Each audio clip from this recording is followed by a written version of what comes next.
Olá, nesta formação gostaria de vos dar aqui algumas aplicações, novamente do Sentinel-1 e do Sentinel-2, portanto os satélites da Agência Espacial Europeia, mas vista numa perspectiva mais à escala regional. Ora bem, vocês, por exemplo, aqui neste caso, estão a ver uma bacia hidrográfica nas Honduras, particularmente nas Honduras, e como podem ver, estamos a usar aqui um índice que é o índice que vocês já viram antes, que é o NDVI, e este NDVI, como vocês sabem, portanto, valores mais baixos, aqui água, aqui solo nu e aqui muita vegetação. Ora, bom, se repararem bem, estamos aqui nestes azuis, então uma zona de muita vegetação, temos também aqui algumas pontinhas, algumas nuvens, mas reparemos aqui que também temos aqui a água, valores, portanto, neste caso uma barragem, uma albufeira. No meio da albufeira aparecem algumas zonas de interrupções, parece ser talvez algumas artes de pesca que estão aqui fixas ou porventura algum tipo de aquacultura que possa existir. E depois vemos realmente que umas zonas mais amarelas, com menos vegetação, umas verdes mais intermédias. Portanto, ou seja, nós conseguimos ter mais ou menos uma ideia geral, neste caso, da intensidade, da textura, da vegetação existente em toda a bacia hidrográfica, o que pode ser utilizado para questões de modelação, erosão, questões hídricas, etc. Do ponto de vista, neste caso, Sentinel-1, também podemos ter estas percepções. Se repararem pela agenda, vocês veem que os cinzentos, neste caso aqui, pertencem, em caso à água, portanto, cá está as mesmas zonas, se calhar, artes de pesca que aqui estão no meio do lago. Hão de reparar que, portanto, os valores azuis e os vermelhos são mais fortes, os verdes e os castanhos são, no fundo, as zonas com menos vegetação. Repararem que tínhamos, neste caso, na clorofila, azuis mais fortes, vermelhos, podem realmente indicar valores de fundo de refletância muito mais alta, associadas, por exemplo, neste caso, à floresta, ou então associados, neste caso, a zonas em costas viradas no modo ao satélite e que, de uma forma geral, dão-nos uma informação que tem a ver com a topografia, com zonas de possíveis zonas de erosão, de radiação de sol, etc., e que é preciso ter cuidado. Portanto, outro tipo de informação também é condicionada, neste caso, à topografia e ao satélite radar. Ora bom, se eu dissesse assim, ora bom, vamos olhar aqui para a imagem, neste caso da clorofila, que era o primeiro, o Sentinel-2, e vamos, no fundo, dividir isto em 6 zonas potenciais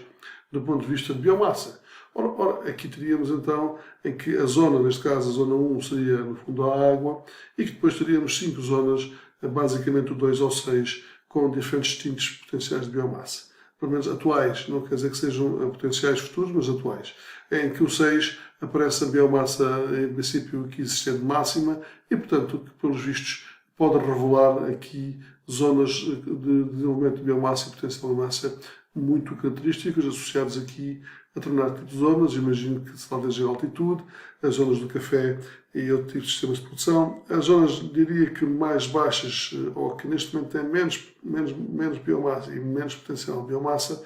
possivelmente são estas zonas laranjas, verdes, que aparecem aqui, portanto o verde e o azul, numa fase de transição entre os mais altos e os mais baixos. Ora bom, se olharmos para o radar, acontece um pouco a mesma coisa, neste caso concreto com outro tipo de visão, no fundo com outros olhos, se assim se pode dizer, em que definimos as zonas,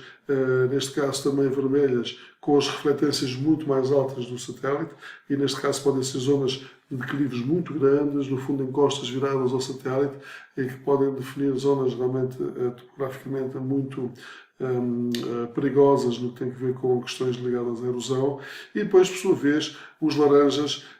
pronto, a água, como vocês veem no cinzento, muito plana, mas depois temos ali os laranjas, os verdes, zonas mais planas, com menor rugosidade do ponto de vista do radar, a indicar-nos, portanto, menos declives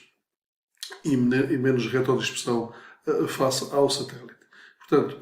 outro tipo de informação que é um bocado diferente da anterior. Se nós olharmos então a uma escala, se nos aproximarmos um bocadinho mais, vamos ver, portanto, que existe que esta variabilidade pode acontecer na zona, portanto aqui a zona da água, um pequeno rio ou ribeiro, que aqui corre, os laranjas que estão à volta do ribeiro, portanto, no fundo, aquelas zonas tipo bancos de areia, coisas que estão aqui à volta e que parecem também uma baixa rugosidade, mas depois começamos a aumentar a rugosidade quando vamos ali para os verdes, para os azuis, para, no fundo, os violetas, lilás e, portanto, os vermelhos com maior rugosidade, que podem ser, no fundo, ocupações de solo distintas, dependendo um pouco da própria zona, pode ser floresta, pode ser, em alguns sítios, inclusive, questões habitacionais ou questões imóveis, mas, portanto, temos aqui diferentes visibilidades do ponto de vista da ocupação de solo, que se nota perfeitamente bem, portanto, as linhas alinhadas, estradas, etc. E neste caso o radar também da mesma forma, reparar aqui o rio, cá está a água,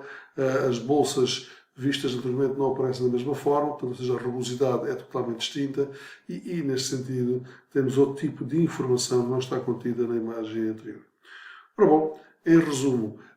dizer-vos que então, do ponto de vista, neste caso, de uma grande região, as imagens de satélite também nos podem ajudar do ponto de vista do planeamento, da organização da região, numa dimensão não só tem a ver com a clorofila, que é muito importante, definição do que existe e do potencial, e também numa perspectiva do que é que tem a ver, também do radar,